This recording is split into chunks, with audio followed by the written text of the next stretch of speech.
facilitate. I'm going to help facilitate the meeting tonight, or try to. So we're going to go through and we're going to get started. Third Avenue Neighborhood Meeting. Want to welcome everyone and thank you for taking the time. I have to tell you that the only monitors that are working are this one that's right in front of us and this one back here. The other two monitors are not working, okay? So if you want to adjust yourselves so you can see clearly, that's what we need to do. It'll be this one and that one. So tonight, what we're going to do is, done the welcoming, we're going to go over some ground rules. My name's Carmen Ramirez. Then our city manager, Harold, is going to give us some background on the issue and decisions. Then Sergeant Eric Lewis is going to talk about voluntary compliance. Jim Angstad is going to talk about future projects. We're going to talk about next steps. We're going to have a bit of a Q&A. We're going to start with the index cards. We know that this is an important topic to a lot of folks, so we're going to get started on some of this, okay? So I want to honor the start and end of time. So we said this was a 1-hour meeting. Usually I'll ask for permission if we need to go a little bit longer, okay? We ask that everyone be respectful in their communication and respect for all. Sometimes it's a little hard to listen to understand what the other side is saying, especially when we already have an answer formed, right? So listen to understand. Assume the best of intentions. We're looking at the issue and not the individual. So no personal attacks. Allow full participation. We're going to ask, please, if one person could speak at a time, no talking over other folks. Be brief and to the point. Fully participate. Silence your cell phone. So if everybody wants to take out their cell phone, put it on vibrate. And limit your calls or texting. And then we'll close it out with a thank you and review of next steps. Okay? Sound good? Are we good? Okay. So I'm going to turn it over to Harold, our city manager, and he's also going to do some introductions of folks that are here, some other city staff. So.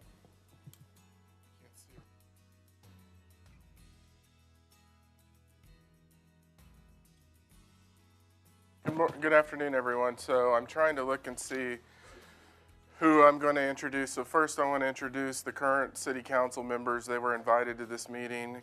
Mayor Pro Tem Aaron Rodriguez, Mayor Joan Peck, Councilmember Marcia Martin, and Councilmember Susie Hidalgo Faring.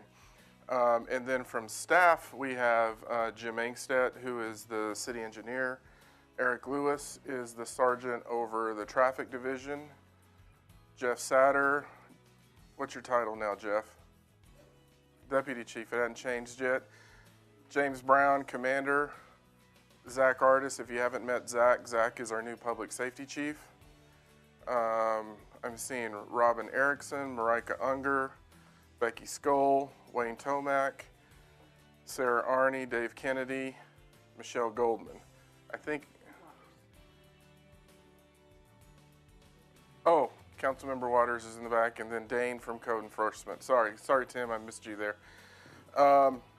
So why is city staff talking about this? And this is because this is an operational issue. And so when we look at these issues, the way this is outlined is that we have ordinances in play that create the structure that we have in terms of what we use. And so the ordinances come in and create the process that we utilize as we're looking at this. That then refers to our MUTCD standards, the traffic standards that we use throughout the community. So that's why this is a staff presentation at this point. What I wanted to start off with, and I'm a walker, so I'm going to move around, and hopefully the camera, can you go to the next slide? So I've had a few conversations about this, and a few coffees with council. Many of you may have heard this, many of you may not have heard this, but how did this come about? It actually started at a coffee with council that was held at the Lodge in Hearthstone off of 17th and Hover. And there were some residents that attended that coffee with council and talked about the traffic and parking issues that were in play at that location. I'm looking at Mayor Pro Tem. I think he was there at that event, and I don't know, was it Councilmember Waters, or I think it was Brian. It was the mayor. It was Mayor Bagley that was at that event. And so this issue came up. Some things that actually came up in that conversation when we were talking to the residents in that, there were a number of things that they asked for. They asked for a residential parking permit only. They talked about handicap parking in front of other residences. And there were a few more issues that they talked about, of which we said no to the majority of those issues. Because that's not what we do, that's not what we have in our code of ordinances. And so there were a lot of no's in that conversation relatively quick. The one thing that we said that we would look at, based on the conversation, was the safety issues that they brought to our attention in terms of line of sight. And so that's really the start of this in August of 2021. Really from August until December, I will say, we had a number of people constantly reaching out to us to say, what has the city done? What are you doing on this? How are you moving through this? And we were moving through the process that we move through across the community when we have these types of issues brought to our attention. The first thing I want to say in this, and I've heard a lot of these comments, and I actually had to answer this comment 2 weeks ago at Coffee with Council, or last week. 2 weeks ago at Coffee with Council about the council's involvement in this process. I want to be very clear on this. The city council members were not involved in this process. There was not a council member that brought this to our attention. There was not a council member that said we need to do anything in this because it was the information that was brought forward in that. I can say any number of occasions I have a very hard line in terms of these issues that I deal with based on my professional ethics, and I say no a lot. And we say no a lot to council members when there's that operational policy divide in this. And so I will just tell you, this has been an engineering approach from the very beginning. Some key points that have come out on this conversation on both sides of it. I know a lot of the complaints that came forward were about people parking in front of households in deeper into the neighborhood. Here's the key piece of this. Parking on public streets is open to anyone. Anyone can park in public streets. That is not something that goes with your home or anything else. It is open to anyone in the public. One of the examples that I talked about with staff is I live near a park, and when they have a lot of activities at the park, they run out of parking spaces and they end up going into our neighborhood and parking in our neighborhood. I had to deal with the same issue with my HOA, and I had to tell my HOA, they can park here. It's a public street, they can park here. And I think that's an important piece for everyone to really understand when we're talking about that issue. We personally don't own the parking in front of our homes. The second piece of that is, because of that, the city does control our public streets, and we routinely get these types of requests coming to us. This is not a new type of request that comes into our system. On average per year, we get 10 plus or minus 2 of these requests throughout our community to look at in terms of parking issues. And we go through the same process that we're going through in this conversation. Some examples, and we'll talk about them in a little bit. We also get about 2 to 5 of these requests that come to the city's attention for landscaping type issues.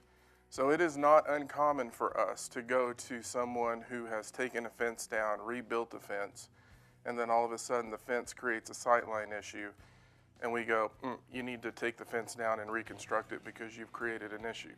It is not uncommon for us to go in and tell people they have to remove landscaping when we get these types of things brought to our attention.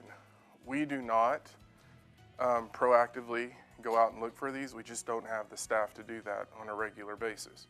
These are brought to us through members of the community, our sanitation folks, our code enforcement folks, those types of issues. It really is a complaint-based approach when we deal with parking issues. So when we went through this, let me back up. The other thing I want to talk about is I think folks in terms of land use and parking connect those two things, and they're not connecting. Land use is connected to the property. We don't, in our process, attach off-street parking to the land use component of that. There's maybe a handful of where that may have been done in the past, but that's not something we do. Again, going back into public street parking is for the public at any location. So we went out, they took some time to evaluate it. They saw the sightline issue specifically on Sherman and 3rd, right across from the West Side Tavern where we saw the parking issues. They also went out and looked at some of the other intersections that were brought to our attention. And there's something within the design standards, the 30-50 rule, that Jim can talk about a little bit. And that's really what started adjusting the parking on Sherman Street as it went north and south. Part of it that's in play in this too, there's always been a 30-foot restriction in parking from the stop sign and parking from the intersection. That rule actually exists everywhere in the city. Many people probably don't know that. You also have a 5-foot parking issue from driveways. So you have a 5-foot area that you can't park in, and then if there's a fire hydrant, you have 15 feet from the fire hydrant. And I think that's part of the issue here. When they looked at the 50-foot turning radius on Sherman, that then ultimately led to the sign placement that you all are probably here to talk about in the no parking components of this. What I also wanted to say is we've been listening and we've been evaluating. Jim will talk about something else that we just did. Many of you Friday may have seen a fire truck in the neighborhood, and the fire truck doing different turning radiuses on Sherman specifically. What they realized in that, and Jim will talk about it, is the fire truck can actually make that turn with just the 30-foot sign that's in place on the corner. And so Jim made the recommendation today to remove those signs that are further back within the neighborhood and just go to the 30-foot signs that are off of the intersection, because technically the fire trucks can make that turn. And he'll talk about that. And that was part of the conversations that we were having with all of you in terms of what we were looking at. And again, it's a very pragmatic approach that we're going to take. We're going to look at the engineering. If we have to, we're going to take a fire truck out there, and we're going to make the turns with the fire truck. Third, we still have the sightline issues. But there's a big but on this. And here's the big but that comes into play. Typically when these things come into play, we also will look at structural changes that we can make on a street. And you will see these at certain places within the community where you'll see bulb outs that come out of intersections and do other things. We couldn't look at it in this case. And here's why we couldn't look at it. We know that in the very near future, and Jim will talk about this when he talks about projects, is that we're going to have a water replacement project come through. We're going to have a water line replacement come through 3rd Street, and that's part of what we wanted to talk about. We're going to have a stormwater project occur right in that location. And so we knew if we did anything now, if you put it in literally within months, we're going to have to rip it out again. And then we have a repaving project that's going to occur on that street. In these conversations, there has even been staff members point to other parking problems if you go further toward Francis Street and what we're seeing in that area. So what the engineers are going to be doing, and this is why I said there's a but, when we get in and we look at different areas, we see things, we have to deal with it. They're going to be looking at a lot of design components on 3rd Street to really deal with these sightline issues that we're seeing. And that's going to be the long-term fix. And it is really likely that when we go in and we deal with those long-term issues, there is going to be parking that's going to be recreated as a result of the work that we're going to do from a structural component. And And it's probably something, Jim, we're going to have to do maybe from sunset or close to sunset, wouldn't you think? We're going to have to look at all of it. But we didn't want to invest money and then have to rip it out and do all of these issues. So that was a big component for us.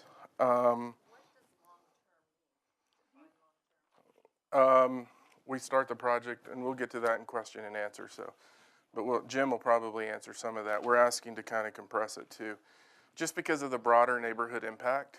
Because you also don't want a construction project going on for years as well.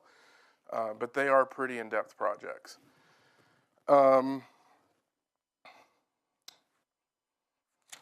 Making sure I hit all my points.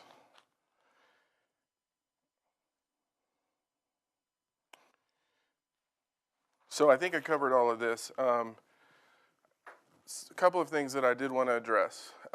So what happened early on, in October, engineering staff made recommendations for safety improvements. What happened in that one is when we make those recommendations, they sent the order to our operations group.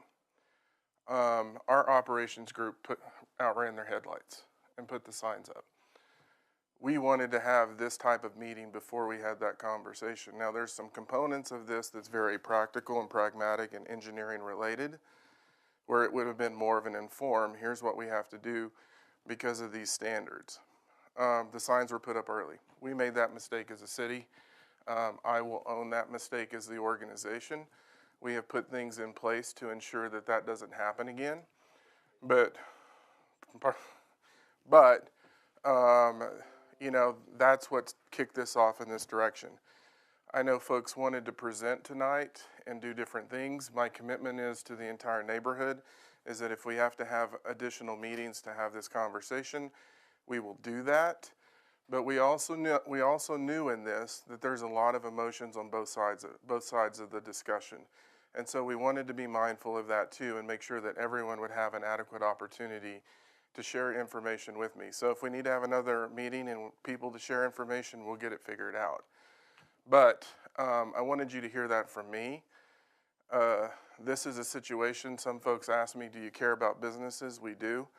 But at the end of the day, when we get into these evaluations, we're very pragmatic on what we're seeing from an engineering perspective. The thing that we have to do is to ensure that whether it's location X, Y, or Z, we're following the same process on location X, Y, and Z, because I don't want to be put in a position where I have to look at this location and say, here's what we need you to do, and they go, well, why didn't you make this location do it? And there's not an answer. So we're pretty pragmatic when we move through these. Not pretty. We're pragmatic when we do this based on engineering principles so that we can ensure that we can look at any neighborhood in the community when an issue is brought to our attention, and we can say we do the same thing every time we have to look at these issues. So that's what I'm going to talk about at this point, and we'll go to Eric and then Jim, and then we'll get into Q&A. Before we go to Sergeant Lewis, if you've got a question on one of your cards, if you'll just raise the card and someone will come by and pick it up. So if you wrote out a question on one of your cards, we've got some folks, staff that will come pick it up.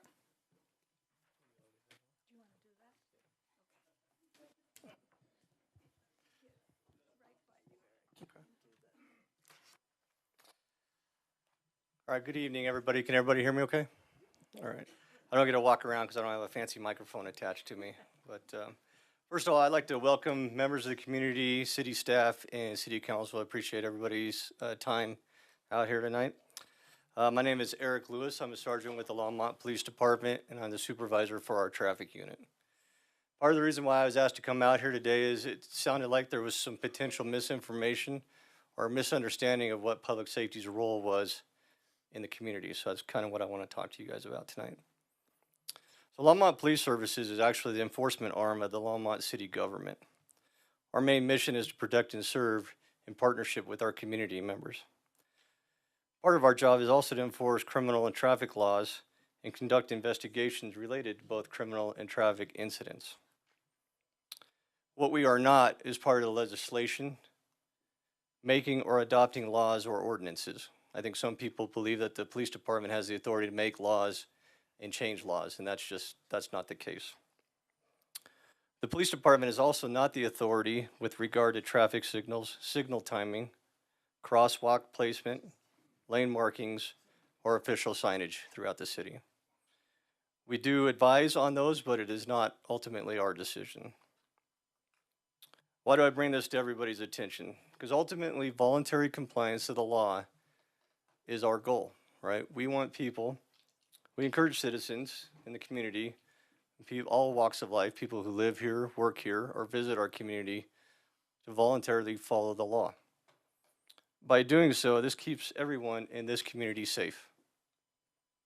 We accomplish this through education, engineering, and enforcement action. Believe it or not, enforcement is part of an education. Unfortunately, if someone chooses not to follow the laws, they should not be surprised if enforcement action is taken when a violation is either reported or witnessed.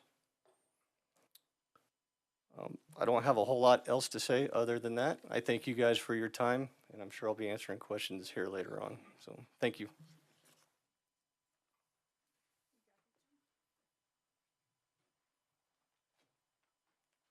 Good evening. My name is Jim Angstad. I'm the Director of Engineering Services, or the City Engineer. Tonight we want to provide a little more information on the upcoming projects that are soon to be coming to this area. I want to start off real quick by, this is the diagram that was established by our traffic engineer in laying out the parking. As Harold indicated, at the two intersections of Sherman Street with 3rd Avenue, we did lay out put a turning template on the plan to establish that larger trucks and fire vehicles would interfere with any of the parked cars there.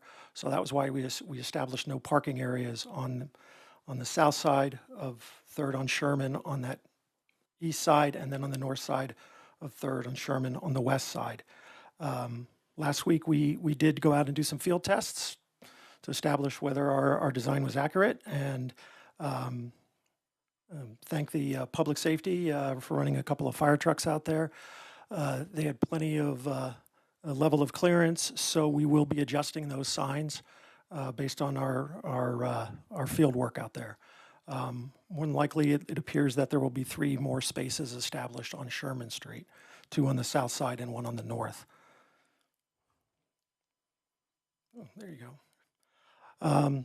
So some of the upcoming projects. These are asset management projects that the city undertakes throughout the city every year. And so first one that is currently going on is our water line replacement projects. That is currently working on Gay Street from 3rd Avenue up to, I believe, Longs Peak.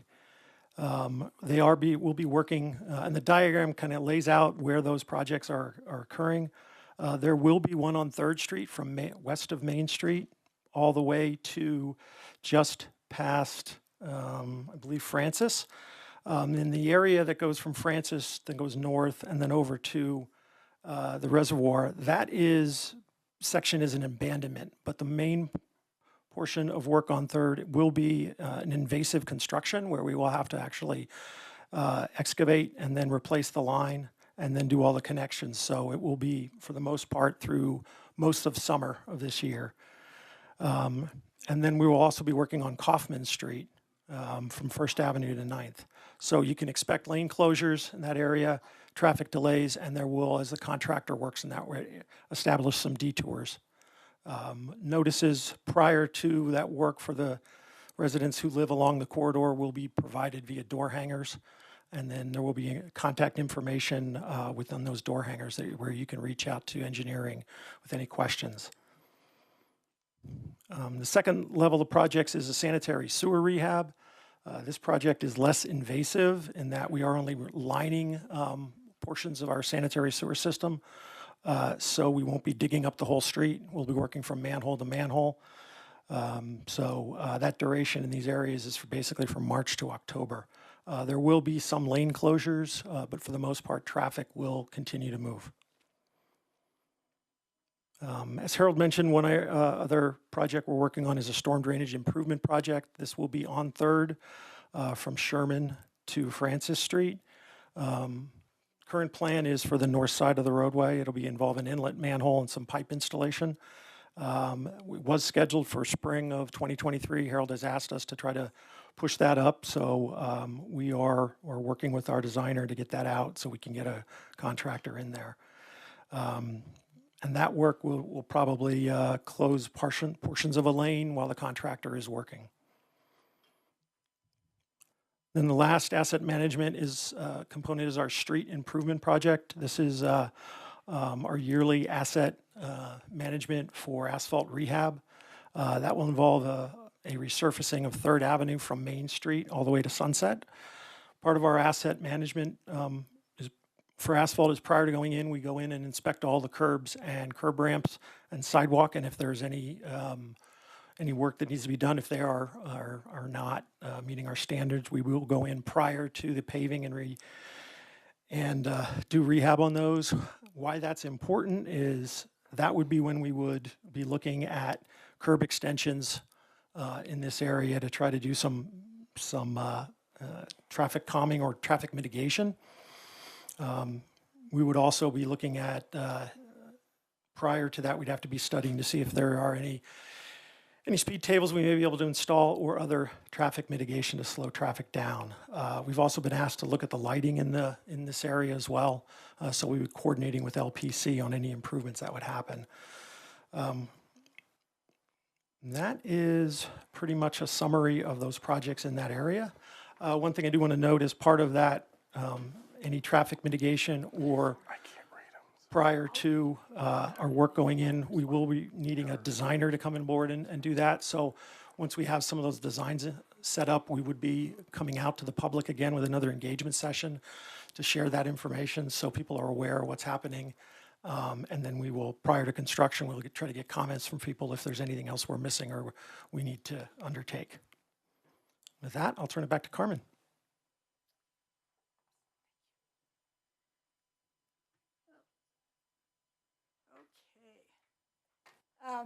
So I've got some cards here. We're going to start with that. We'll see how we get through this. And depending on the question, it may need different staff to respond to that question. Okay? And I apologize if I'm moving around. I tweaked my back the other day, so I could only sit for so long. So that's why I'm moving around. So we've got a question regarding safety and regarding installing a crosswalk and stop signs at Sherman. Crossing is dangerous. People are speeding. So I think a crosswalk would be a Jim question. So I'm going to lead it off. That was actually a suggestion from a few conversations I've had. The key piece on the crosswalk is to build a crosswalk, you have to make sure that it's ADA compliant.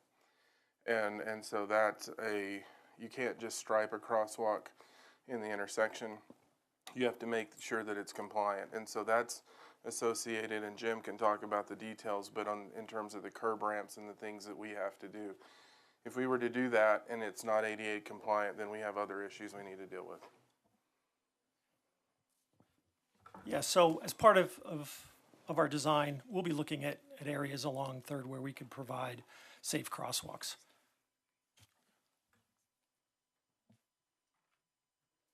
Okay.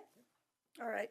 So there's a question here about, will you apply the same rules/approach all the way along 3rd, including around the church, further towards Main, which has a lot of cars on the street when meeting?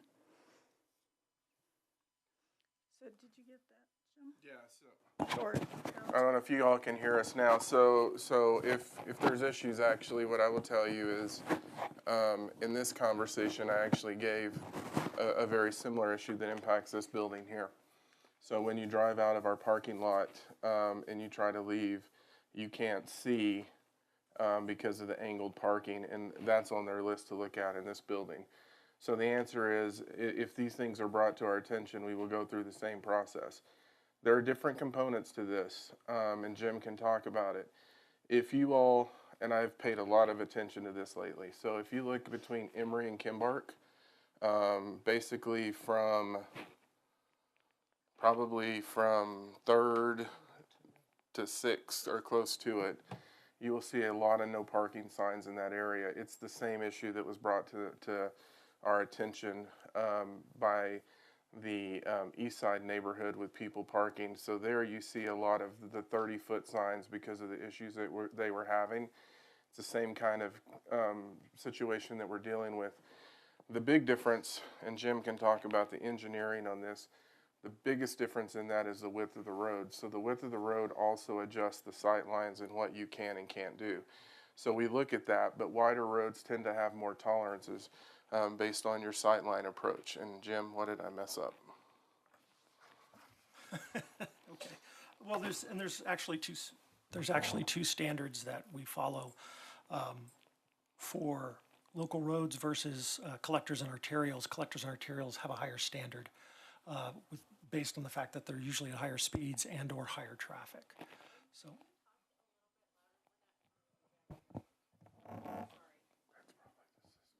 Sorry about that.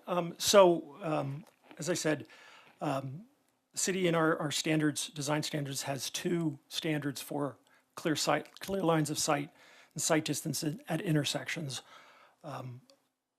One is for local roads, and one is for roads that have either higher traveled or have a higher volume of traffic.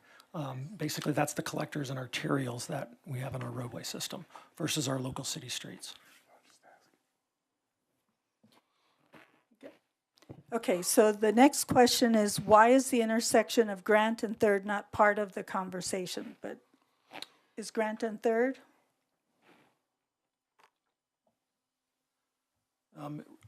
Grant and 3rd was not brought to our attention by the residents at the August meetings. If based on that question, if people feel it's an issue, we'll certainly take a look at it. Well, and kind of, you know, I said this before, you see what you see. Frankly, in a staff meeting, there was video presented to us at another location there, and where, you know, I literally said to him, we need to look at that one too. And you know, but I think the piece that we're hoping to do is in the work that we're going to do on 3rd to alleviate many of these issues. So the next question, I think we've addressed it, but I'm going to let Jim repeat the response. What other options will the city explore to improve driver and pedestrian safety on 3rd Avenue around West Side Tavern while minimizing negative impacts on the neighborhood small business? So, Jim, I think you answered about the future projects. Yeah, as part of or prior to going in and repaving the road, we'll be looking at a number of options. As we indicated, curb extensions are one manner which we can utilize to push the area of the line of sight closer to the roadway. So we may be able to buy more parking or obtain more parking in that area. We may actually shift the road and the lanes in the road further to the north or to the south. We're still looking at that. It may not allow parking on one side, but may buy us a lot more parking on the south side, as an example. So basically, we'll try to look at as much as we can in order to, make the corridor much better for all users. The other component on Third Street's an issue. I mean, and we know 3rd Street's an issue. We see it at different locations. The other thing that they're working on, and this is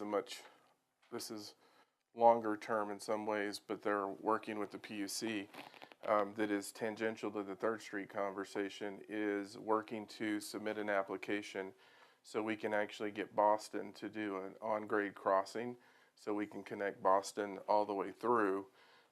And we have to go through that work, and a big part of that project is actually to alleviate the traffic flow on 3rd Street because we know that's one of the few cross streets that we have. It's not going to be an easy run, just to be frank with everyone. We have to deal with the Public Utilities Commission, obviously Burlington Northern Santa Fe, but that's something that the council's acted on, and we're moving forward with that. Oh, 3rd Avenue, yeah, sorry. Okay, so we have two questions regarding safety and the sight line from Francis and Third. So Francis and Third sight line. Two questions around safety. So Francis and Third, the Herald had referred to that as an intersection, not specifically, but that a staff member brought it up earlier this week. So again, similar to Grant, we'll be out there, we'll take a look and measure the sight lines and establish what we might be, what we need to do.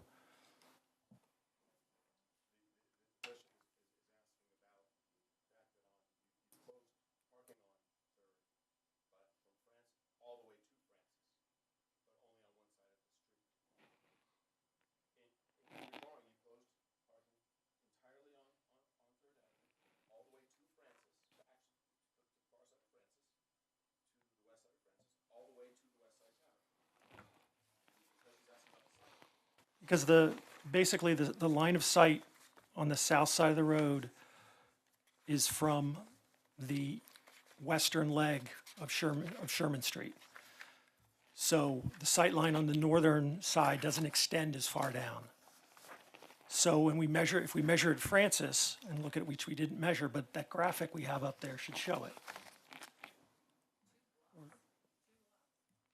I can talk with you offline, but it's kind of difficult. Actually, there's a graphic in the back. I'm sorry, we didn't put it in the slideshow.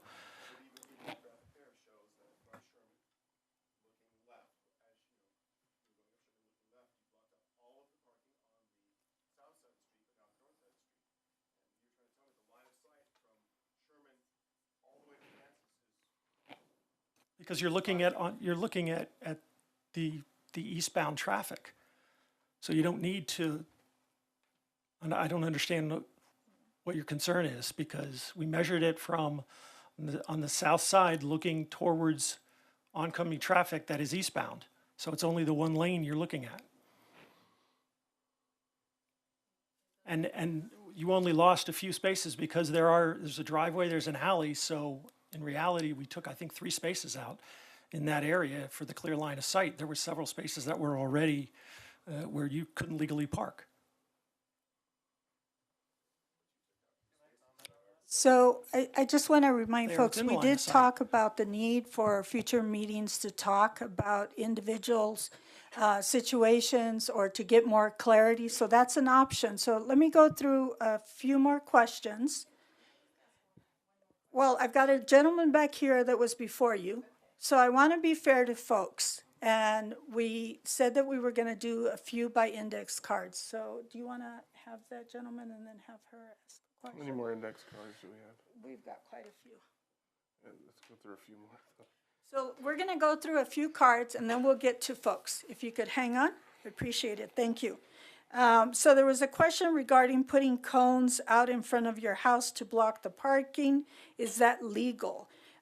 This was on South Sherman, but that question actually goes to any street parking. So who wants to? That is not legal. Doesn't matter what street. No, public streets have access to public vehicles. So you don't have a right to block off an area in front of your home. So the next question is regarding ADA compliance. Factored into the decision to eliminate parking, neighbors with disability will have difficulty with the new setup. So ADA parking, do you want to? So the ADA parking is actually the responsibility of the business owner. When you look at these locations, that's so when we have folks go through the development review process, those are requirements that we put in place in terms of the number of spaces. That's correct, Dane? Am I looking? Planning determines that, but that's in the development process, and that's the business owners. And so I can use this building for example. So when we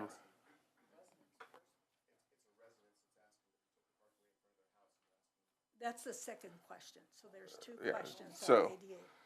So when I talked about earlier about someone wanting ADA access in front of their home, The issue there is if you have an ADA designated spot, you have to make sure that the grades and everything else are appropriate for, based on the ADA standards.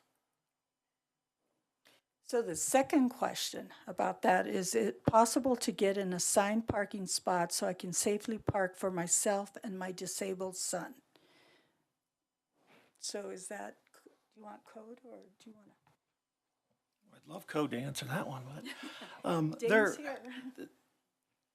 there is no code that allows us to reserve parking spaces in the city, nor is there a national standard we can follow or apply to for handicap spaces for on-street parking.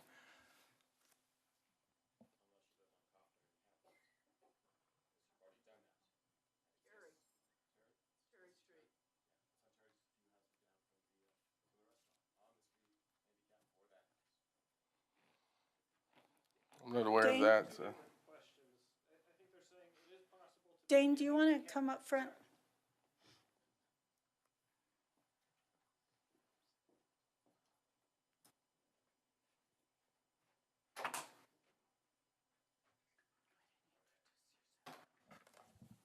So I think there were two different questions. One is about whether you can create a handicap space on a residential street in front of a house, which you can, and the other was whether you could create a designated space for a specific resident, which you cannot.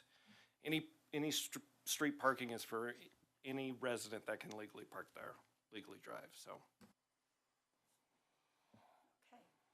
So here's another question, and I think Jim answered it, but we'll go ahead and repeat it. What can I do to get a minor adjustment to the no parking sign location? The sign in front of my house is beyond the number of feet for clear view of the intersection, and that's on Sherman Street. So I think we answered that already. We'll be adjusting those signs to be 30 feet from the stop signs on Sherman. So this question is about the issue of, biggest issue in the neighborhood is patrons parking illegally, too close and over the intersection. Can lines be painted on the curb to aid enforcement of safe parking? So as a standard practice, our operations group has never painted curbs. Harold has given us direction to alter that practice, and so paint is on order, and when the weather breaks and gets a little warmer and drier, we'll be out as a test case or a pilot program. We'll be working in that neighborhood along 3rd to paint some of the curbs to clearly define where everybody could park. So this one's a repeat. This is signage on the east side, 200 block of Sherman. Seems excessive. Also no signage in the west side near the fire hydrant on Sherman. Jim? Well, I think we on the east side, we addressed that. The west side I think if we paint curbs, we'll be noting that you have to maintain a 15-foot distance on either side of a fire hydrant is also in code.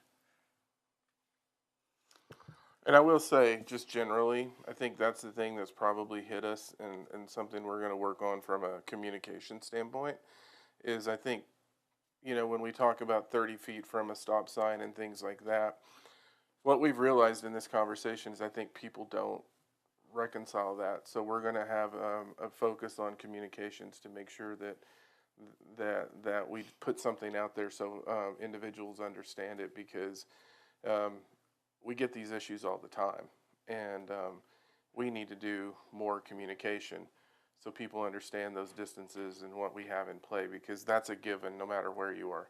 You can't park within 30 feet in those areas, and we just need to do more. This next question, or there's a couple for Sergeant Lewis. So how is the voluntary compliance working so far?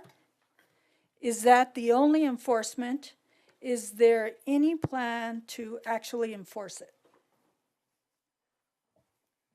So I believe after the no parking signs went up, we had a few staff members go through there and cite a few violators.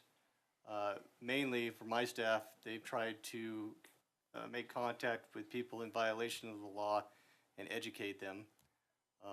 We've talked with the residents and business owner in that area to kind of help facilitate that. To that question, yes, there has been enforcement taken specific to the no parking signs. I understand we've gotten a few more complaints more recently about speeding. I myself have written 2 speeding tickets in there in the last week. So we get out there as much as we can. As much as I'd like to have an officer there 24/7, that's just not practical to do. So at the end of the meeting, I'll give you all some information on how to report ongoing problems or who to contact if you see something in progress. So the speeding issue that Eric brought up is interesting, and Jim did mention this. Because we are going in a street reconstruction phase on this one, I have asked them to look at temporary speed tables on the street, and so that we can evaluate speeding and what's going on. What we also know is that once we begin construction, that's probably not going to be an issue. So we're looking at something more of a short term to see how they work and see what we can do. It's actually something I did in the last community that I was in, where we had temporary speed tables, and we would use them when we get complaints to really assess, A, does it slow speed down? Also understand how it moves traffic into different neighborhoods, because anytime you do anything, it's going to shift. And it's more of a strategy that I think we can look at long term. It was pretty successful in the last community. Just another point on the voluntary compliance. Ultimately, again, that's our goal. We don't want to go out there and just hammer people with tickets. That's not our intent. However, if we have repeat offenders and people aren't getting the message, then sometimes enforcement is what we have to do to educate the public. And then by word of mouth, that gets out in attempt to change people's behavior. So we would like for people to do it on the front end so we don't have to be called out there to conduct enforcement. But if we're not getting compliance, then that's why police are important. So there's a question regarding the ownership of the driveways. And so I think Harold made that point in regards to street parking. I don't know if you want to repeat that. Well, it depends what the question is. Do we own our own driveways? If so, at what point? That's actually a hard question, because depending on where you are in the city, it can change. So, for example, my driveway at my house goes into the easement, and so the lawn area, it's interesting. I think you own your driveway, and you have 5 feet on each side by the parking requirements, correct, Jim? Yes, 5 feet on either side, but driveways are the responsibility of the property owner. If the city does come through with a project and you need to make corrections, we normally will fund that through our transportation street fund. An example would be there's a sidewalk. It's not a driveway necessarily, but a sidewalk just to the east side of the West End Tavern. They had installed a flagstone sidewalk years ago. That was not an ADA. I'm sorry? Okay. Oh, I'm sorry. My apologies. But it's the east side of the tavern on 3rd. As part of our miscellaneous concrete rehab, we just replaced it. So it was not at the expense of the property owner, but driveways are very similar. They are, if it cracks or breaks, it is the responsibility of the property owner. We have an easement through there in some cases, right? Depends. It just depends on the driveway. Depends, yeah. Okay, there's a question because regarding the no parking signs were installed before public input on city council consideration. Why not remove the no parking until affiliated discussions can be worked through? So the question is, no parking signs were installed before public input. Do you want to? Yeah, so I think when we talk about those issues, we talked about the engineering processes that we go through and what we review, and within the existing ordinance structure on traffic control devices, that is in the operational realm. So we do not take those to city council. As I indicated before, we do this on a fairly regular basis, and that is assigned to the city engineer and his department, or their department, to do that kind of work. Part of it is when you have safety issues that come into play, it it is in many cases an informed to say, here's a safety issue that we're seeing, here's what we need to do to address the safety issue. In some cases, it depends on the nature of the situation we're doing, where we can have some conversations. I think part of it is why we wanted to have the meeting is we probably would have seen some things earlier in this had we had the public meeting, even if there is an informed component to that. Okay, so why is parking blocked off on the south side of Third from the West Side Tavern to Francis, but not the north side? Why is parking blocked off on the south side of Third from West Side Tavern to Francis, which is the question that he had asked earlier, but not north side? So that is if you look at the site diagram that's in the back and in the outer area, that is the site triangle for South Sherman for drivers who are trying to access Third Avenue to either turn either east or west. It's measured 250 feet in either direction, which is why we restricted parking in that area. It's measured 15 feet back from the travel lane. There's another question as to why was this no parking put in as soon as possible, while I've been requesting from the traffic department to put in a few crosswalks across Third Avenue for years. Is this a case of who you know? So I think part of the issue that we've talked about with the crosswalks is really just the work that Jim talked about that we're going to be looking at as we redesign the street in terms of the curb ramps and what you need to do. You all may have seen us where we do curb ramp work across the city, and you can see us doing that work. That's typically, if I'm correct, Jim, associated with our street rehab projects. Yes. And part of that is too, there was a Supreme Court case that said you had to make reasonable progress in terms of putting in curb ramps. And so that's part of our street rehab program in terms of what we're doing. And so to the point of just placing a crosswalk, you have to make sure that it's also accessible. Is that correct? When you build a new one? Yes. One of the other factors is we don't just put in crosswalks wherever we get requests. They have to meet a certain level of service, very similar to a traffic signal or a stop sign. Traffic signals and stop sign have to meet warrants. We have a certain level of service for people who actually would utilize that crosswalk. So an example would be if we get a request, we go out and we do traffic and pedestrian counts to see if they're within a certain threshold. Off the top of my head, I'd have to look at the manual. But if it doesn't meet that threshold, that's an approved manual standard through council. So we basically do not. Someone on my staff should have responded back and explained it if you've requested it. So if whoever asked the question would want to come chat with me after the meeting, I'd be happy to find out the locations, and we can get that information to you. This one might be for Sergeant Lewis. How many traffic accidents have happened in this location in the last 5 years? How many pedestrians have been hit? How does this compare to Main Street? Almost sounds like a loaded question. Just kidding. I actually looked at some crash data specific to 3rd Avenue and Sherman Street. I don't have the specific details to that, but since 2016, we've had 5 reported crashes at that intersection. I can follow up with the city manager's office on specifics. Unfortunately, I do not have that at this time on whether or not those were auto pedestrian crashes. Apologize for that.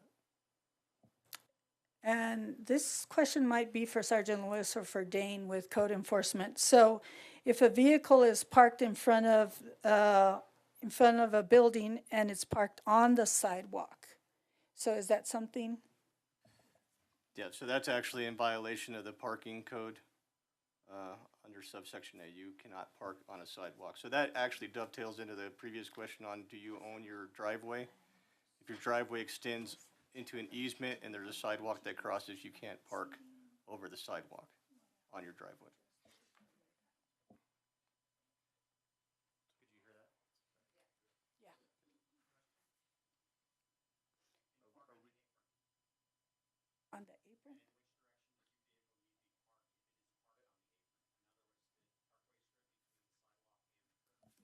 Yeah, like the tree lawn is what you're talking about, where sometimes you'll have a driveway that extends. There's a piece of public property between the street and the sidewalk, and then the driveway starts on the other side of the sidewalk.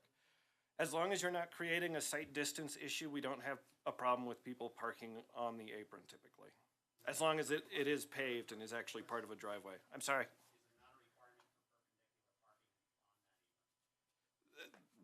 It wouldn't matter to us, as long as it's not on the street and you're not creating a sight distance issue, we wouldn't be bothered. You just have to make sure you're also not blocking the sidewalk. So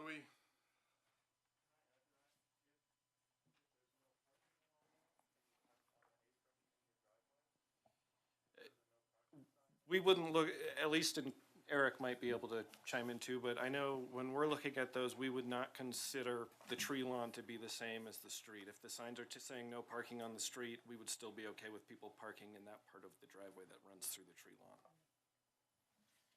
Yeah, with the caveat that the vehicle's not extending into the roadway where there's no parking or blocking any portion of the sidewalk. Yeah, so we have a few questions regarding zoning. It says, what is the zoning for the West Side Tavern? The city map states residential single family.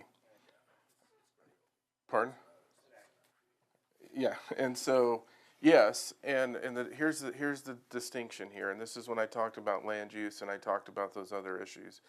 And Joni and I've talked about this. It's a legally non-conforming use because it has been in use consistently over time, and unless that use goes away in excess, I believe it's 12 months. I'm looking to, I think it's a year. There's no planning people here. Legally, is it a year? I think it's 6 months typically. Okay, so there's a time period where if it's not in that use, it's there, and so it's an allowed use in that because it's legally non-conforming. What is the occupancy inside and outside? I don't know what the occupancy numbers are off the top of my head. Will West Side Tavern be allowed to use the expanded seating within the parking spaces? That's really, I believe that staff has informed me that there's been a request to look at that. It's got to go through the processes just like any other request would come in for that. To be clear, and Wes and I have had this conversation.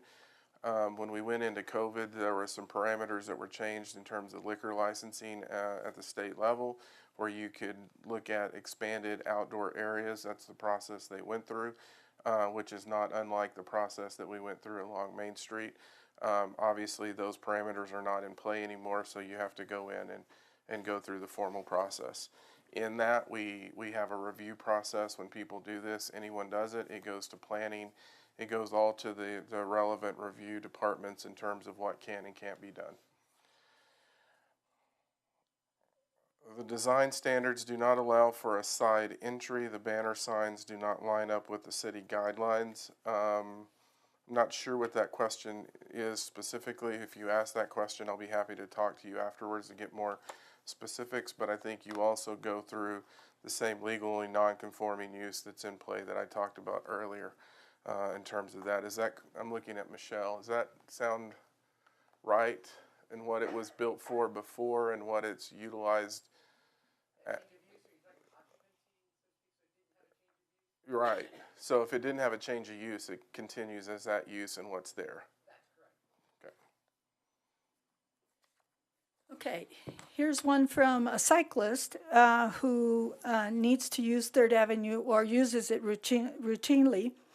I find the existing curb build-outs create a hazard by forcing me out into the high-speed traffic. What consideration is being given to safety of cyclists when considering redesign of features on Third Avenue? Well, as we look at the redesign, Third Avenue is not listed in our multimodal plan as a location for bike lanes, so that would not be a consideration. More than likely, we would be looking at sharrows on the road, so most cyclists would have to be riding with traffic. There's just not enough room along the road, so We'll add it to our list to see if we can look at it as we lay out the new alignment, but I don't know that other than having sharrows on it, it is the roadway for the most part. It's 25 miles per hour, so it's not necessarily a high-speed road, although we do have counts that show significant number of drivers driving over 25, which is why we would be looking at some type of mitigation for the road. So there's a couple of questions regarding safety and putting in a three-way stop at 3rd and Francis and a crosswalk for pedestrians. Moving parking away from 3rd only puts parking congestion in residents' streets.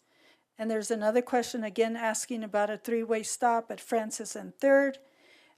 Traffic being backed up during hours when school and work let out. Jim? So as part of any adjustments, we'll look at the warrants to see if it does meet those four three-way stops. We looked at Sherman Street, it does not, but we'll look at Francis. One other item to note is that if we do any form of crosswalks, we would be looking at some type of visual system, flashers of some kind that will make sure that as people cross, it would be noticeable rather than some of our standard signing. So we have started using some flashers. We just installed some on 9th about a year and a half ago. They've been pretty successful. So we will continue that practice. But again, it just depends on where we establish them and how we're going to design it. Yeah, so here's a question said, if council persons were not involved in the decision, why are they engaging with people on the West Side Tavern page? What is the role in the process? What I can tell you is we have provided the city council members with information regarding what we're doing and why we're doing it. But once again, I will say that the council has not directed on this, nor is that their purview in the way that the ordinances are structured now. And so we have informed them, but they have not been involved in the decision-making process at all. So I just want to make sure, so we're at 7 o'clock. We said we were going to honor folks' times. Harold, do you want to go to a couple of questions? Yeah, I'll be happy to take questions now. So I just want to honor folks and their time, and if you'll also give me some time. I saw that Wes, and then, There was a guy back here that had a Right. question earlier. yeah, and then you had a question. So we probably won't get to everybody, so please make sure, as you heard from Harold, that if we need to meet separately, if we need to do another meeting, that's something that we can address. I also want to remind folks that out in the lobby are the foam core boards that show you the future projects, if you want to take a look at that. So I want to honor people's times. If you have to leave, thank you. And those that want to stick around, we're going to answer a few questions.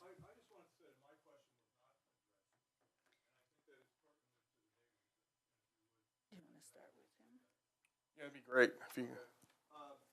I have been outed on Facebook on the page by the tavern. And my address was given, false information was given as to the frequency of my phone calls, alleged harassment, stalking, right? And maybe threatening of the patrons. And I would like the officer to explain to the patrons how they may verify these false claims, because they're affecting me and my family and perhaps intimidating the neighborhood. Can you please explain what those who have heard these claims can do to verify them, rather than leaving it on Facebook?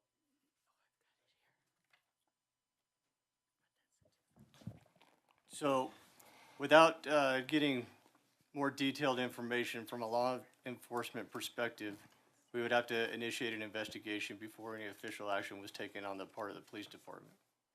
Well, it has been shared previously with the police department on 2 occasions. And who was that with? I shared it with 2 different officers, the one on the phone who handed out the cards, and initially when the proprietor of the establishment accused me of stalking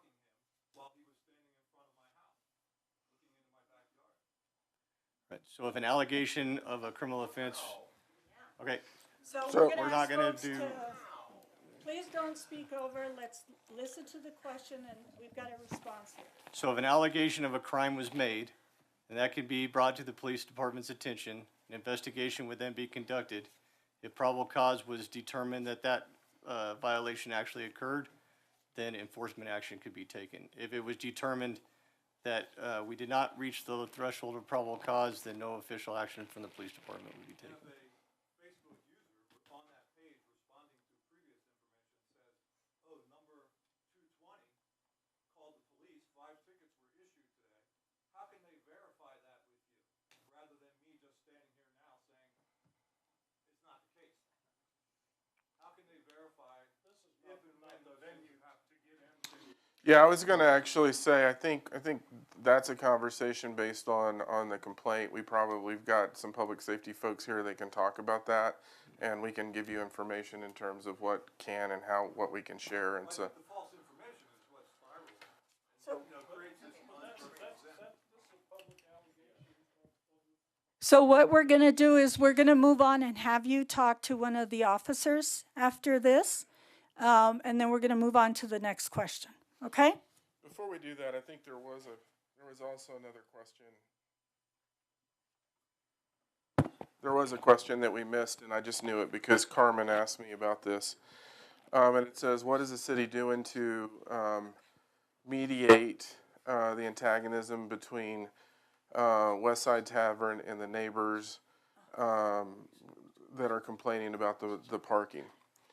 One of the things in the information that we sent out to the city council is we do have a mediation service within our organization, and we deal with issues like this. Part of why we said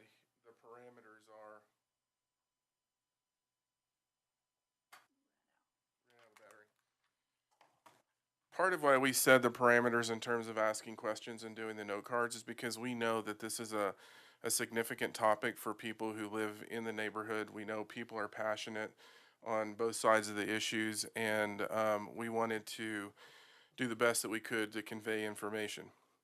We would love to find a way to bring people together and go through our mediation process that we use for everyone and use that we use in different neighborhoods. I've been part of that, and we would love to get there. I think what we need is a commitment from everyone to say we're willing to go into that process and really move through this. Unfortunately, we see this a lot in what we do. When we get issues and it comes in and we look at code issues, it creates challenges. And so yes, we do need a mediation process. We do need to have this conversation. And that's probably going to be something that we're going to continue doing. If you look at an email that I sent to the city council and that we sent to the staff that are involved in this, what I said in that is we hope to get the situation to the point to where we can facilitate a mediation process. And so, yeah, that is our goal. If we can find a way to do it and bring people together, we would love to do it. But we need everybody to participate in that, and like you would in any mediation process. And so we will go to questions now. So we've got the gentleman over here, you had a question, then we're gonna go to Wes, then you had a question, no question, and then you had a question, sir.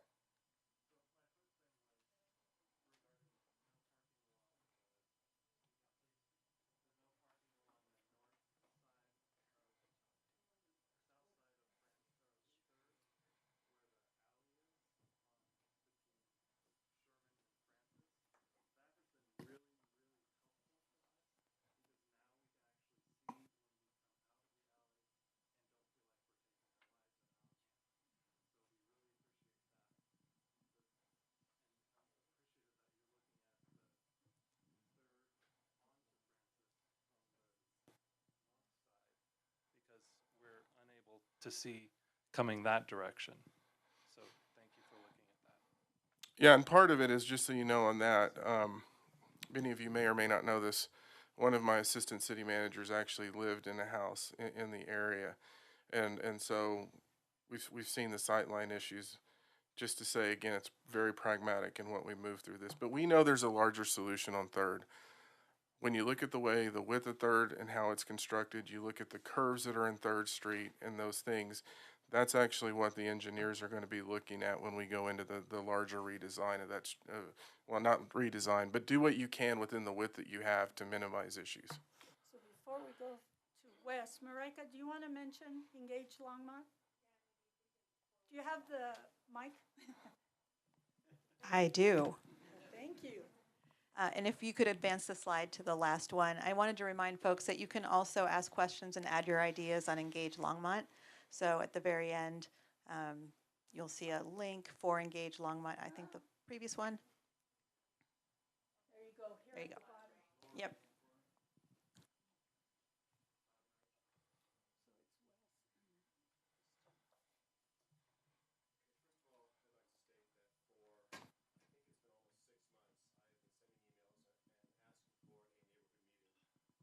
Try to resolve this. I've sent emails and emails.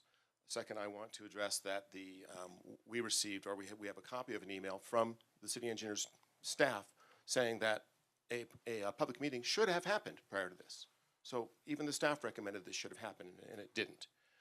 And that's what, we all shouldn't be here today if we had done that, okay? My question is this.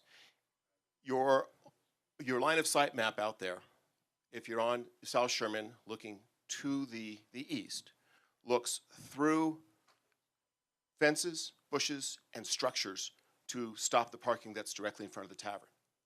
I'm sorry, we don't have x-ray vision. You cannot look through the houses to call that the sight line to stop the rationale in front of the tavern. It makes no sense. I mean, there's buildings there, big trees. I mean, your sight line draws it right through the building.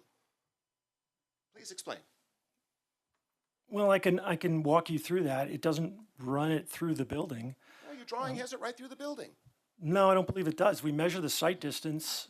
The sight triangle starts 15 foot from the edge of the travel lane, which puts it right in the intersection of north side of Sherman.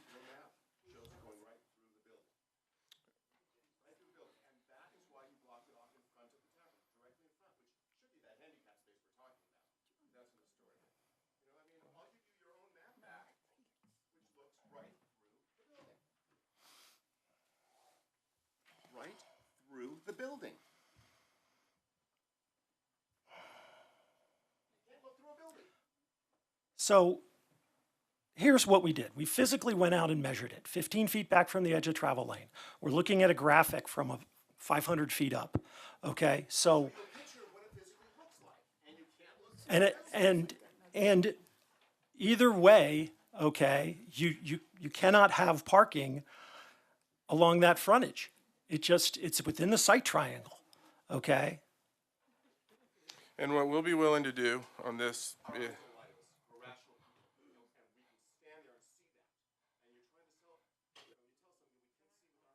So can we, so let's, hang on and we're gonna let the city manager address this, please. So obviously, when I looked at this and taking it from this to this, what I'm willing to do is go out and measure, just kind of like what we did on Friday. And so to show you what they saw. And so I'll work with staff on that one and to answer that question. Okay, so we had a question over here. Thank you for taking my question. Put up the graphic with the no. Thank you. Could you put up the graphic with all the no parking signs, please? Okay, thank you. I have 40 years experience in the construction business, and I've dealt with a few of these, and it's complicated, and it sounds like feelings have already, been raw on both sides, and I think the city would do well to drop back, and you have a redesign coming. I was speaking to your superintendent on the Gay Street project where I live, and your men have been very nice, Harold, and accommodating, and they told me they were coming down Third with the water project soon, next year, whatever. But I would suggest that you drop back and have a workshop or something and have more time that 1 hour when the presentations of the city staff took 35 minutes was another totally inadequate format for this problem to be solved. The second point I'd like to make, and I don't want to get into all the construction stuff because it's the engineers will figure it out. There's a lot of ways to solve this problem, but if we applied the parking, no parking rationales that you have up here, which would be nice, it would be the ultimate perfect safety situation. We would have done something over at the school where I have the same complaint about parking and about safety, little kid safety. And I see that nothing's been done at Central Elementary. And I know there's a project going on there. Maybe there is work coming up, but this one's gotten into a really touchy situation. And I've been happy to wait and work together. And it's a concern of safety of the residents. So think about resetting, and you can't apply these standards everywhere throughout the city. You're going to need to order 10,000 no parking signs, and you look like the places that a lot of us have left because we don't want to live there. Thank you. Yeah, and I appreciate that comment. I think that's the part of what we're looking at too in this, and that's part of the communication in terms of the 30 feet from the intersections and things like that. What I will say in terms of the school, I know that that's in the hopper somewhere because I've seen emails on it in terms of what they're looking at. Again, similar process, but we can figure out where we are. Yeah.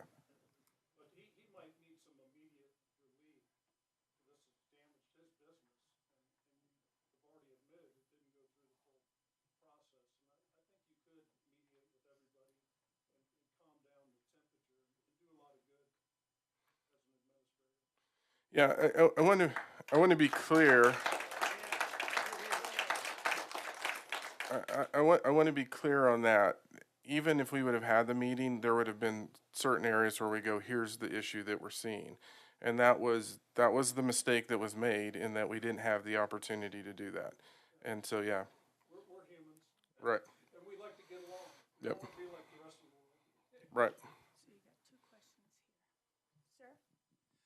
I came in late. This may have already been addressed, possibly not. So I also have a statement. I'll start with the question.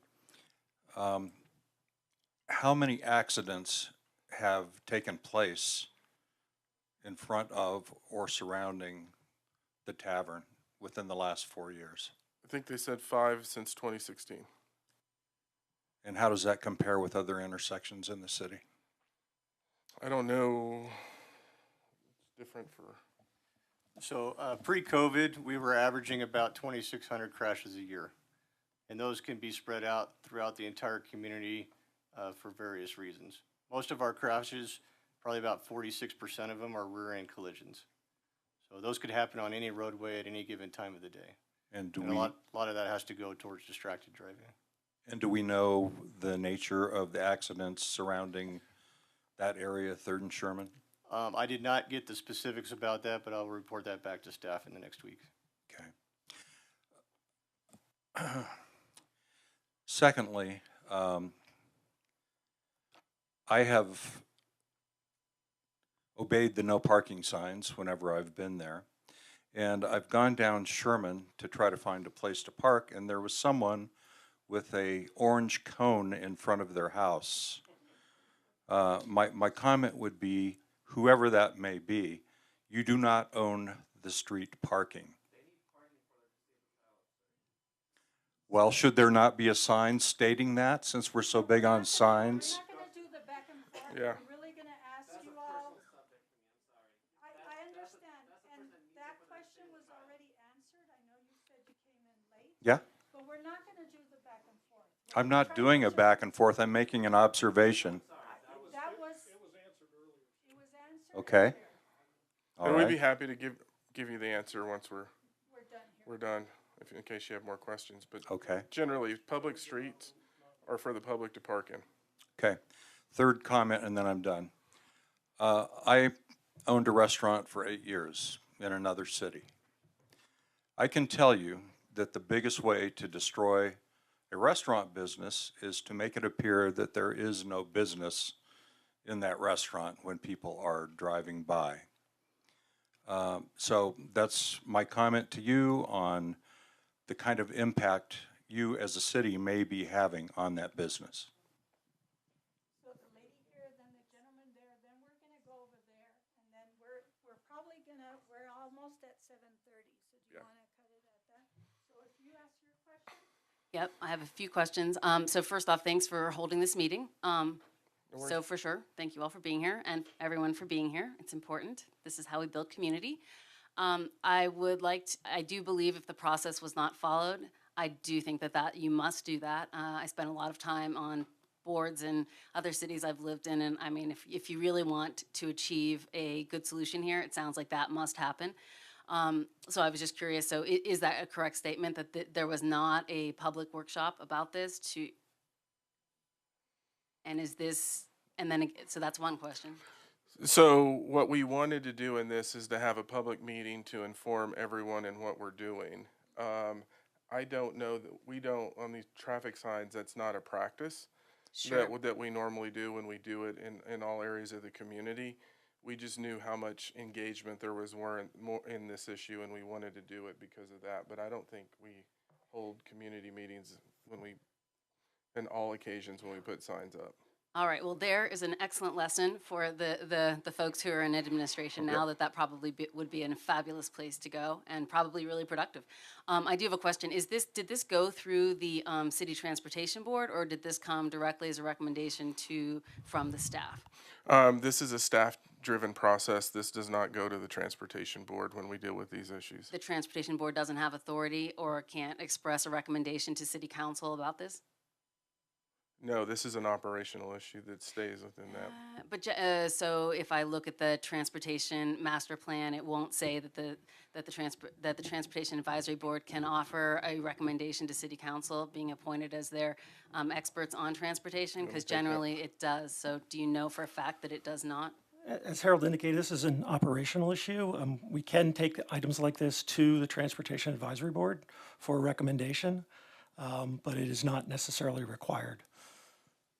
Okay, and do you think that might be a good thing to get buy-in from? I mean, I'm a neighbor here. I mean, I live here. I'm not just somebody who comes to the restaurant to, which would be also fine and fabulous, but I am a neighbor here. And so I'm represented by the Transportation Advisory Board and not necessarily the staff, perhaps by the staff. So if that hasn't happened, I mean, I'm going to ask that happen. So I don't know why you wouldn't want that to happen, because that's how you'd get the best, response here. Okay, so fine. So then my next question is taking a staff's recommendation on something that has had no, exceptional injury rate for staff to introduce that in a democracy such as ours. With this much public, uproar, it seems really not a good decision personally. And I just think that that happened one time, and it, on a board I was, and the staff recommended the removal of the diving board of a pool that sat there for 65 years, beautiful pool, and they removed the pool because of the staff. And then they went back and they realized they hadn't done the proper procedure. So, I mean, I would just ask that if that is actually correct, and please, if there's other background there. And then also the only thing I saw that was, is for rationale for this project was around neighbors complained around Sightline. And so I would ask, how does that balance with the need to have put up the new speed limit sign there just just west of the restaurant? That flashing speed sign there is new, in the past, whatever year perhaps. And so that says to me, and I know for a fact that says people are flying down that street. So if you're gonna, and to me, it would seem that the way it is now actually slows down the traffic. So can you comment on that? Because that to me seems opposite.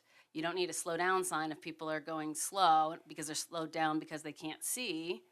So I guess just to me, I'm a little confused by how can you do opposite things to solve for an issue on that intersection. So anyhow, thanks again for being here. You want to take it and then I'll jump in? So there's a lot there to unpack. So we have years of traffic data on 3rd Avenue. And so the reason for the sign installation was basically as a traffic mitigation measure. We saw in our numbers that while it is posted at 25, a significant number of higher than what we measure as the 85th percentile is driving greater than 25 miles per hour, so we undertook some mitigation. There's another flashing sign further to the west. Some of the curb extensions were another method of mitigation. We haven't done any, we saw a significant drop in traffic counts through COVID, so we don't really have, in the last year and a half, accurate numbers. The sight distance that we use to measure the criteria is based on the posted speed limit. So we posted it at 25. If we actually utilized it with the actual speeds that people are driving, it would be, the sight triangles would be greater, which would require more parking taken. And we choose to, that's not how the manual uniform traffic control devices and AASHTO standards, which is what our city standards are based on. So I think that might be better in writing because of that, what you just unpacked right there actually didn't make sense. It would be excellent if you can point us to the engineering on that because that traffic study, you have a lot of data, but that didn't actually make sense. So if you could just put it on the Engage website, that data, because that Sure. doesn't actually make sense. Yeah, so we will talk about that. I would say look to the AASHTO standards and the I call it MUTCD, which is a Manual of Uniform Traffic Control. Okay. Right. And so that's how we base the design. Yes, real quick. Anybody who knows me knows I don't really need a microphone. I was wondering, for those of us who are respectful enough to do as you had asked and write our questions on a card, will you finish reading all of the questions that were given to you on cards first before we take just, calls from? Yeah, I don't know what's left. So what we had was, some of the questions were about the same subject, so I combined those questions. Was there a specific question that you had? Well, I'm not the only one, perhaps. I did not hear my question addressed. Why don't you ask your question right now? Well, I was hoping to do it just through a card, but okay, fine. My question is there any way that the liquor license can be taken from that property? Why? Because it's a liquor license in the middle of a neighborhood. Now, there was a time, I've been in my house, right around the corner from this. I've been in my house for almost 34 years now. I've seen at least 3 businesses in that location. Started out as a little sub shop. It was wonderful. People from the neighborhood came in there to get a sub sandwich. After that, Richard took the place over, and he went a little more upscale and decided that he was going to petition for a liquor license. Because I heard the man say this. Some people may want to have a glass of wine or a glass of beer with their meal. I was fine with that. I thought, well, okay, I know there was quite a bit of pushback from that, but he got the liquor license. Now, that property has a liquor license, and there is a bar in the middle of our neighborhood. So, Folks, we're so gonna guys, ask you- guys, so let me, Talking about traffic safety. yeah. So I folks, was just asking, can the liquor license ever be taken away? There's a process for that, but what I would say is it's gone through the process that it needs to for that, and it's complied, and just like Richard did, they went through the same process, and it's allowed, and that's the land use that deals with it, and it talks about the legal non-conforming land use that was there, why they're able to do that.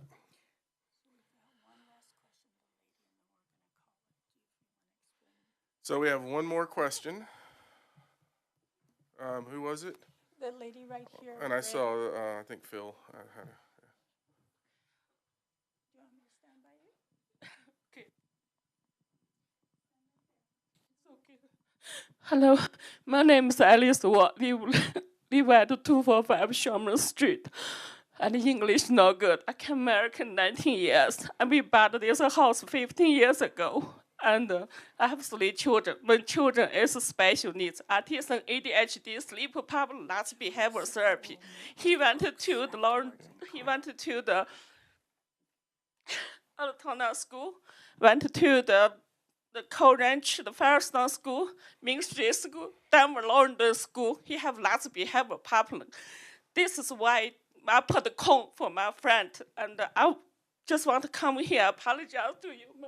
Sorry, sorry, I put the cone for my friend because my son after school have the special needs swimming for license in the rec station every day after 4 o'clock. Have softball, have the speech, behavior therapy, have OT teacher every day. Have many things he need to go out. If he don't go out, just spank people, you know. So this is why. And I'm cleaning the house and the housewife. Sorry, I'm so to do best for my children. And so sometimes winter time clean the outside the snow. I leave the people just parking, and so I don't know what can I do. Every day I come back that's off or after 4 o'clock. You know the swimming license is finished 5:30 to 6:30. You know, have the boat artisan group. We have all things. He need to go outside. He can't just stay home. And every time I come back home, I don't have parking. I need to run 20 minutes to find one parking. I just don't know what can I do, you know. And my son is running more fast than me. So if he cross street, maybe he died, you know. We just corner there. What can I do? I emailed the city of Longmont. They say they can't help. So I need to support my children. I need to help him, you know. He's faster than me, Mom. So what can I do? I'm going to have you stay a little bit, and we're going to work with folks, okay?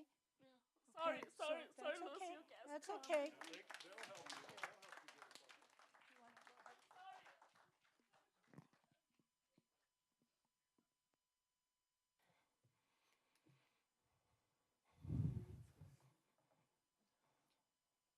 I don't need a mic either, like you. So I live on Grant Street, about a little over a block from the tavern. And I think everybody in this room wants the same thing. And thank you, by the way, for all the work that you guys have done on safety. We all want safety. But I would ask you to do that while absolutely minimizing negative impact on the West Side Tavern. It's an important place to many of us in the neighborhood, and I've been continually impressed with what Wes has accomplished. I mean, getting through COVID by creative means like putting out those tents when some other businesses have failed. It's a really important gathering place for us, and I really appreciate us being able to see this long-term plan. And I would ask you that between now, not 2 years from now, but between now and when this great long-term safety plan is fully designed, fully in effect, that you try to be also creative within the safety parameters that you have to meet to minimize the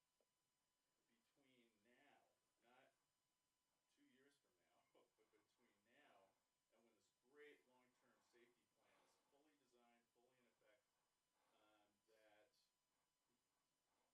for maybe not for everybody, but for most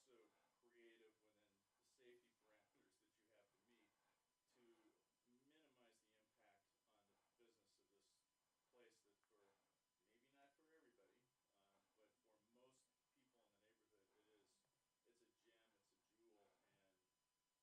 jewel, and we'd love to see it continue to succeed.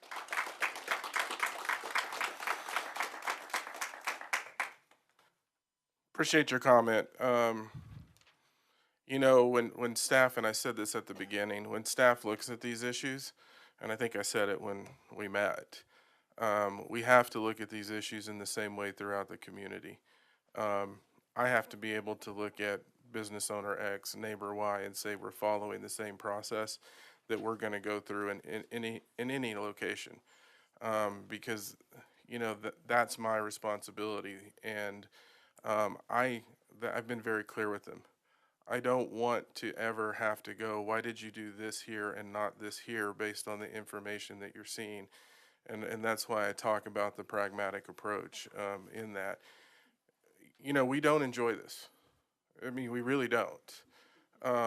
And we understand the issues, and we, you know, unfortunately, it's different issues, different places. And that's why I wanted to say, we've tried to hear, we've gone back, we've evaluated. We are going to make some changes. We're going to deal with this issue, and we have to look for a long-term solution because what we've seen is that there are issues, you know, from Sunset to Main Street. We know there are. And if you go down just beyond this location, there's no parking signs all over the place because of similar issues. And we've got to take a long-term look at this in terms of what that's going to look like to the benefit of everyone, to the benefit of the residents that live there, that need parking spaces, to the benefit of the business. That's what we have to do. And when we say long-term, I think it's a couple of months, the water line starting. And then I've asked Jim to accelerate it because I don't want to keep the neighborhood in a state of construction for years. And so Jim's working on that as we move through this process. But I just wanted to be clear where we sit, and we have these processes for a reason. I think we'll end it now. We'll be available for comments and conversations to talk through this issue. And if anybody wants to talk to me, I'll be around for a little bit longer. Ma'am, we do want to have you get with us pretty quick so we can figure out what's going on.